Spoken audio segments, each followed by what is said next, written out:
ემილი შარლოტ ლე ბრეტონი დაიბადა 1853 წლის ოქტომბრის 13 რიცხვში, ჯერსიზე, ნორმანდიის სანაპიროსთან, საფრანგეთში.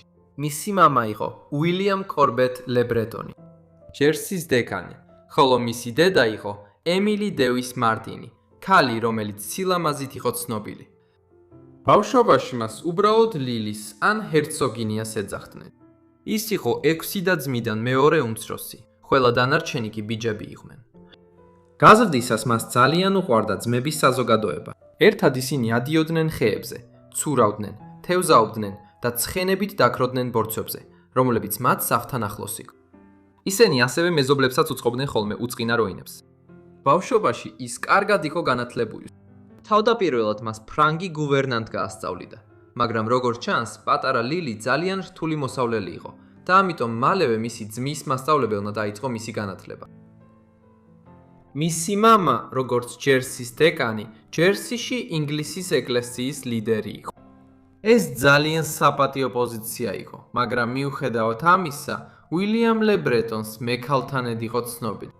ის ხშირად ღალატობდა თავის ცოლს და ბევრი არალეგიტიმური შვილი ჰყავდა. ბოლოს მისმა საქციელმა მისი რეპუტაცია დააზიანა. ბევრი წლის მოთმენის შემდეგ მისი ცოლი ემილი საბოლოოდ დაიღალა მისი საქციელით და გადაწყვიტა მიეტოვებინა ის 1880 წელს. ბავშვობიდანვე ლილი ცხოვრობდა იმ კუნძულზე, რომელსაც თავის სახლს უწოდებდა. როცა 15 წლის გახდა, მას უკვე ჰქონდა მიღებული სხვადასხვა ქორწინების წინადადება, თუმცა ეს წინადადებები უარყოფილი იყო. იმ წელს მან ლონდონი მოინახულა და ქალაქი ძალიან მოეწონა. მას იმედი ჰქონდა, რომ ერთ დღეს ლონდონის ბრწყინვალე საზოგადოებაში მოხვდებოდა.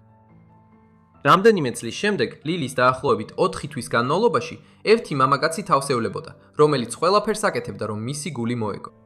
ეს მამაკაცი იყო ირლანდიელი მიწათმფლობელი, მასზე 6 წლით უფროსი, სახელად ედვარდ ლენგტრი. ცხვილი დაქორწინდა 1874 წლის 9 მარტს. ლილი იყო 20-ის, ხოლო მისი ქმარი 26-ის. ჯერსიზე გარკვეული დროის შემდეგ ისინი საცხოვრებლად საუთჰემპტონში გადავიდნენ. ედვარდს მხოლოდ ის სურდა, რომ მხოლოდა მორჩილი ცოლი, რომელსაც სოფლის მშვიდი ცხოვრება უყვარდა. თუმცა ეს არ იყო ის ცხოვრება, რაც ლილის სურდა. ლილის რამდენიმე წელი დასჭირდა, რომ ედვარდი საბოლოოდ დაეთანხმებინა ლონდონში გადასვლაზე. ისინი ერთად ცხოვრობდნენ ბინაში ეტონ პლეისზე, ბელგრავიაში.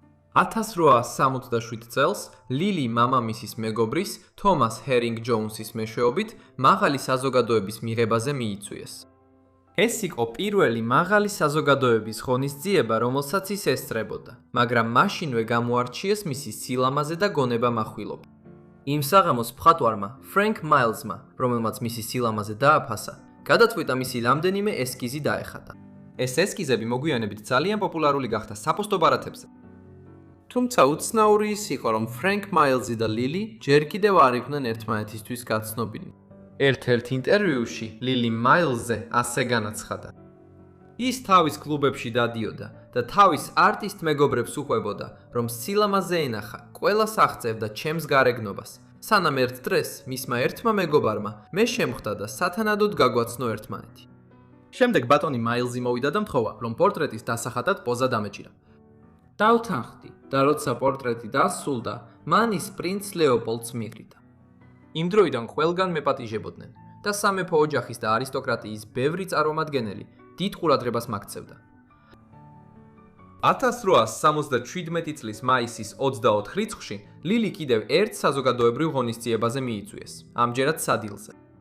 ამ შემთხვევაში ის უელსის პრინცის, მომავალი ინგლისის მეფის ედუარდ მე-7-ის გვერდით იჯდა. ამასობაში მისი ქმარი მაგიდის მეორე ბოლოში იჯდა.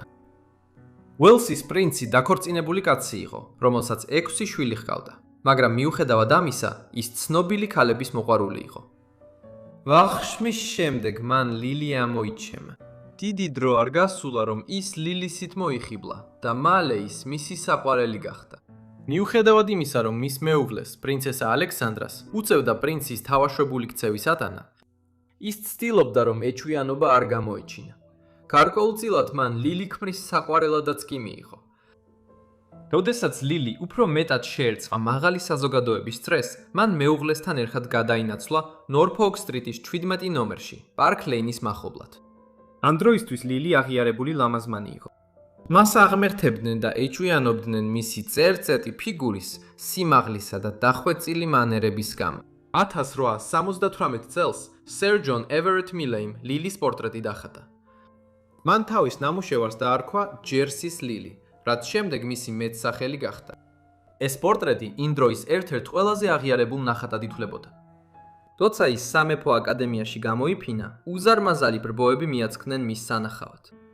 მომდევნო წელს, როცა ის მილაის შოტლანდიაში სტუმრობდა, მხატვრის მეგობარმა რუპერტ პოტერმა ლილის სხვადასხვა ფოტო გადაუღო, რათა თავისი ფოტოგრაფიის უნარები გაეუმჯობესებინა. სხვა ცნობილი მხატვრები, რომლებმაც ის დახატეს, არიან ედვარდ პოინტერი და სერ ედვარდ ბერნ-ჯონსი. როცა ლილი მილაისის სტუდიაში პორტრეტისათვის პოზირებდა, მან გაიცნო ცნობილი პოლიტიკოსი, სახელად უილიამ იუარტ გლადსტონი. მოგვიანებით ისინი ახლო მეგობრები გახდნენ და გლადსტონი მის მენტორად იქცა. შემდეგში ის 4-ჯერ გახდა დიდი ბრიტანეთის პრემიერ-მინისტრი. გლადსტონმა მას შესანიშნავი რჩევები მისცა, მაგრამ განსაკუთრებით დასამახსოვრებელია მისი სიტყვები. თქვენს პროფესიულ კარიერაში, პირადსაც და კრიტიკულსაც, სამართლიანსაც და უსამართლოსაც არაერთ შეტევას შეხვდებით. დაითმინეთ ისინი, არასოდეს უპასუხოთ და ყველაზე მთავარი, არასოდეს იჩქაროთ პრესაში წერილობით თავის მართლება ან საკუთარი თავის დაცვა. 1879 წლის ზაფხულში ლილიმ შრიუსბერის გრაფთან სასიყვარულო რომანი დაიწყო. სხვილი იმდენად გატაცებული იყო ერთმანეთით, რომ მათ ერთად გაქცევაც კი დაგეგმეს 1880 წლის იანვარში. თუმცა მათი გეგმები დასრულდა სკანდალით, რომელიც ჟურნალისტმა ადოლფუს როზენბერგმა შექმნა. 1879 წლის შემოდგომაზე მან დაწერა ჭორებზე, რომ ედვარდ ლენგტრი ლილის განქორწინდებოდა მისი ღალატის გამამო და სხვადასხვა კაცს ასახელებდა თანამოპასუხეებად, მათ შორის უელსის პრინცსაც. ლილის ურთიერთობა პრინცთან თითქმის 3 წელი გაგრძელდა. ის დასრულდა 1880 წელს, ივნისში, როდესაც ის დაფეხმძიმდა. ამ პერიოდში ის დედოფალ ვიქტორიასაც კი წარუდგინეს. ამის შემდეგ ისინი გარკვეულწილად მეგობრებად დარჩნენ. მიუხედავად იმისა, რომ ისინი იშვიათად ხვდებოდნენ ერთმანეთს, პრინცი მასზე ყოველთვის თბილად საუბრობდა და მასზე კარგი აზრის იყო. მან მას ფულიც კი მისცა, როცა ლილი ორსულად გახდა და მოგვიანებით თავისი გავლენა გამოიყენა, რომ লিლის კარიერაში დახმარებოდა. სამწუხაროდ ლილისა და მისი ქმრისთვის მათ არ შეეძლოთ ის მაღალი საზოგადოების ცხოვრების წესი, რომელსაც აჩვენებდნენ, დაეფინანსებინათ. მათი ვალები ნელ-ნელა გროვდებოდა და რადგან ლილის აღარ ჰყავდა უელსის პრინცის მხარდაჭერა, კრედიტორებმა მათზე ზეწოლა გააძლიერეს. ამ ყველაფრის ფონზე ლილიმ გადაწყვიტა თავისი ნივთების დიდი ნაწილი გაეღიდა და ვალები დაეფარა. ასე მისი ქმარი დაკოტრებას აიცილებდა. მანამდე სანამ ლილი დაფეხმძიმდებოდა, მას მოკლე რომანი ჰქონდა პრინც ლუი ბატენბერგთან. თუმცა ამავე დროს მას გრძელვადიანი ურთიერთობა ჰქონდა ბავშვობის მეგობართან, არტურ კლარენს ჯოუნსთან, რომელიც მისი რძლის ძმა იყო. მიუხედავად იმისა, რომ ზუსტად არ იყო ცნობილი, ვინ იყო ლილის შვილის მამა, ერთი რამ უდავო იყო, ეს მისი ქმარი არ იყო. ამ დროისთვის ლილის ურთიერთობა თავის ქმართან დრული იყო. ხორცინების პირველ რამდენიმე წელიწადში მან სრულიად დაკარგა სიყვარული და პატივისცემა თავისი ქმრის მიმართ. მას ცოტა ჰობი ჰქონდა და საღამოებს უმეტესად ვისკის ბოთლების დაცლაში ატარებდა, სანამ თვალი არ წავიდოდა დასაძინებლად. მან პრინც ლუის თავისი ორსულობის შესახებ უთხრა, რის შედეგადაც მან იფიქრა, რომ ბავშვი მისი იყო. ამის შემდეგ პრინცმა ეს თავის მშობლებს უთხრა და მაშინვე სამხედრო გემ HMS ინკონსტანტზე გაამცესეს. ფართოდ არის გავრცელებული აზრი, რომ ბავშვის მამა მართლაც მისი ძველი მეგობარი არტურ ჯონსი იყო.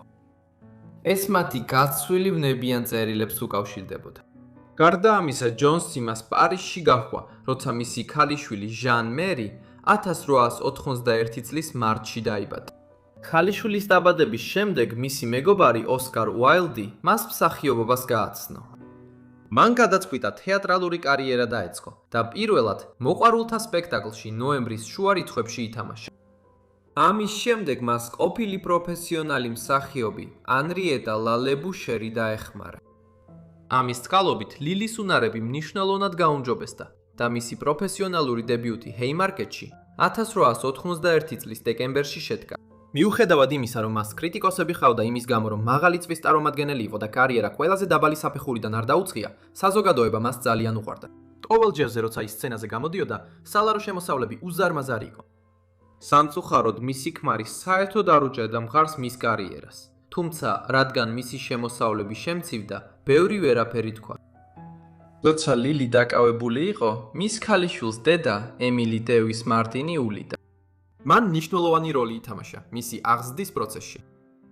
1882-ის დასაწყისში ლილიმ საკუთარი კომპანია დაარსა, მაშინაც კი, როცა ჯერ კიდევ ანრიეტა ლელებუშერის ხელმძღვანელობით იყო. მისი მასწავლებლის დახმარებით, მისი კომპანია ინგლისში მოგზაურობდა და მრავალ სპექტაკლს დგამდა. შემდეგ ლილიმ თავისი პირველი ტურნე გამართა აშშ-ში და იმავე წლის ოქტომბერში ჩავიდა. სამწუხაროდ მათი სადებიუტო წარმოდგენა ამერიკაში გადაიდო. იმ თეატრში, სადაც ისინი უნდა გამოსულიყვნენ, წინაღამით ხანძარი გაჩნდა და დაიწყო. სუდი დასაწყისის მიუხედავად, წარმოდგენა სხვა ადგილას გადაიტანეს და საბოლოოდ ძალიან წარმატებული აღმოჩნდა. 1883 წლის მაისისთვის ტურნე დასრულდა და ლილიმაც და მისმა კომპანიამაც დიდი მოგება ნახეს. მან მთელი ცხოვრების განმავლობაში გააგრძელა მსახიობობა. 1889 წელს მან შეასრულა ლედი მაკბეთის როლი შექსპირის პიესაში „მაკბეთი“. 1903 წელს მან შეასრულა მთავარი როლი აშშ-ში სპექტაკლში „ქროსვეიზი“. ლილი კიდევ ორჯერ გაემგზავრა ტურნეზე შტატებში. ერთხელ 1906 წელს და მეორედ 1912 წელს. ლილი მთავარი როლი შეასრულა 1913 წლის ფილმში სახელწოდებით „მისი მეზობლის ცოლი“. 1917 წელს მან დატოვა სცენა და ბოლოს ლონდონში თეატრში გამოვიდა. როდესაც ლილი ამერიკაში გასტროლებზე იყო, მან დაიწყო ურთიერთობა მდიდარ ამერიკელთან, რომელმაც ბებია ბაბუის ქონება მიიღო მემკვიდრეობით. ფრედერიკ გეფჰარტი, ახალგაზრდა სპორტსმენი და ცხენის მფლობელი იყო. ეს ჯენტლმენი მხოლოდ 22 წლის იყო, ხოლო ლილი მასზე 7 წლით უფროსი იყო. თუმცა მალე ის ამ მამაკაცს შეუყვარდა და მთელი გულით მიუძღვნა თავი მას. ლილისა და ფრედის ურთიერთობის პერიოდში წყვილმა გადაწყვიტა კალიფორნიის შტატის ლეიკის საგრაფოში ერთმანეთის გვერდით მდებარე ფერმები შეეძინათ. მის ფერმაზე, რომელიც 4200 აკრს მოიცავდა, ლილი წითელ ღვინოს აწარმოებდა. დღემდე ვენახი კვლავ ფუნქციონირებს. ლილი იმდენად იყო შეყვარებული, რომ ფრედზე დაქორწინება სურდა. ასე რომ 1887 წლის ივნისში მან ამერიკის მოქალაქეობაზე განაცხადი შეიტანა და განქორწინება მოითხოვა. თუმცა მის ქმარს ედვარდს არასდროს ჰქონდა განზრახვა დაემორჩილებინა ეს მოთხოვნა. ის არ იძროდა ადგილიდან მაშინაც კი, როცა ის ქრთამს აძლევდა ან ემუქრებოდა. ლილის დოღისადმი უნება ფრედის დამსახურება. წყვილს სპორტი ძალიან მოსწონდა და გადაწყვიტეს ამერიკული ცხენების მთელი ჯგუფის შეძენა და ინგლისში გადაყვანა. სამწუხაროდ 1888 წლის 13 აგვისტოს წყვილს უბედურება დაატყდა თავს. მატარებლის ვაგონი, რომელიც მათ 16 მრბოლ ცხენს გადაჰყავდა, პენსილვანიაში შოჰოლერში რელსებიდან გადავიდა. შემდეგ ვაგონი 80 ფუტის სიმაღლის დაქანებულ ფერდობზე დაგორდა და ცეცხლი გაუჩნდა. ამან ერთი ადამიანის და მათი 11 ცხენის, მათ შორის მათი ჩემპიონი მრბონის, აიოლის, დაღუპვა გამოიწვია. ამის შემდეგ ფრედი განადგურებული იყო. სამწუხაროდ ურთიერთობაში ყველაფერი შეიცვალა. ისინი უფრო ხშირად გამათობდნენ და ფრედმა გააცნობიერა, რომ სანამ ედვარდ ლენგტრი ცოცხალი იყო, ლილი არასოდეს იქნებოდა ნამდვილად თავისუფალი. ნელ-ნელა ისინი ერთმანეთს დაშორდნენ და საბოლოოდ 1891 წელს დაშორდნენ. ფრედი საბოლოოდ სხვა ქალს დაქორწინდა 1895 წელს. 1899 წელს ლილი ფსონს დებდა ცხენზე, როცა მასთან ახალგაზრდა მამაკაცი მივიდა, რომელმაც რჩევაც მისცა და ფსონის ფულით შესთავაზა. კაცი, რომელსაც ლილი შეხვდა, იყო ჯორჯ ალექსანდერ ბეირდი, ექსცენტრიული უცოლო ახალგაზრდა კაცი, რომელსაც შოტლანდიაში უზარმაზარი მამულები, დიდი საძირე, სარბოლო თავლა და იმდენი ფული ჰქონდა, რომ არ იცოდა რა ექნა. ეს სიმდიდრე ძირითადად იმით იყო განპირობებული, რომ მან ოჯახური ქონება მემკვიდრეობით მიიღო. მას შემდეგ, რაც ლილის ურთიერთობა ფრედთან დასრულდა, მან ბეირდთან რომანი დაიწყო. თუმცა მას აღიქვამდნენ როგორც გააბრაზებულ ახალგაზრდა კაცს, რომელიც მთელ დღეს მას, ხოლო ღამეს აზარტულ თამაშებს, ჩხუბსა და ცუდი რეპუტაციის ქალებთან ურთიერთობას უთმობდა. ლილის მეგობრები მას ძულდათ და ასევე ამბობენ, რომ ბეირდი მას ცუდად ექცეოდა. თუმცა მისი რეპუტაციის მიუხედავად მათ ურთიერთობა დაიწყეს. ერთ-ერთი გამოჩეული საქციელი, რაც ბეირდმა გააკეთა, იყო ის, რომ მან ლილის აჩუქა 2 წლის ცხენი, სახელად მილფორდი. ცხენმა შემდეგ რამდენიმე რბოლა მოიგო და შესანიშნავი კარიერა ჰქონდა. ბეივდის დამსახურებაა, რომ ლილის გაუღრმავდა ინტერესი ცხენების გამრავლების, ცხენების რბოლებისა და ცხენის ფლობის მიმართ. ეს ლილისთვის სრულიად ახალი კარიერის დასაწყისი იყო, რომელიც ძალიან შეიყვარდა. მისი ურთიერთობა ბეივდთან დასრულდა 1893 წლის მარტში, როდესაც ის გარდაიცვალა.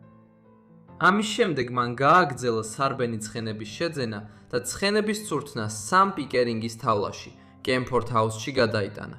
ის ასევე გადავიდა საცხოვრებლად რიგალ ლოჯში, რომელიც მდებარეობს პატარა სოფელში სახელად კემფორტი, ნიუ-მარკეტთან ახლოს. ლილი წლების განმავლობაში ძალიან წარმატებული იყო. მისი სარბენი ცხენები ბევრ თასს იგებდნენ. 1900-ში ლილიმ გავიდა რიგალ ლოჯიც და ყველაფერი დანარჩენიც, რაც მას ჯერ კიდევ ეკუთვნოდა ცხენების რბოლასთან დაკავშირებით. იმ 23 წლის განმავლობაში, რაც რიგალ ლოჯი მისი სახლი იყო, ასობით ცნობილი ადამიანი და პატივსაცემი სტუმარი იქ მიიღეს. ამის მიუხედავად ლილიმ გადაწყვიტა, რომ დრო იყო ახალი ეტაპისთვის, ამიტომ საცხოვრებლად მონაკოში გადავიდა.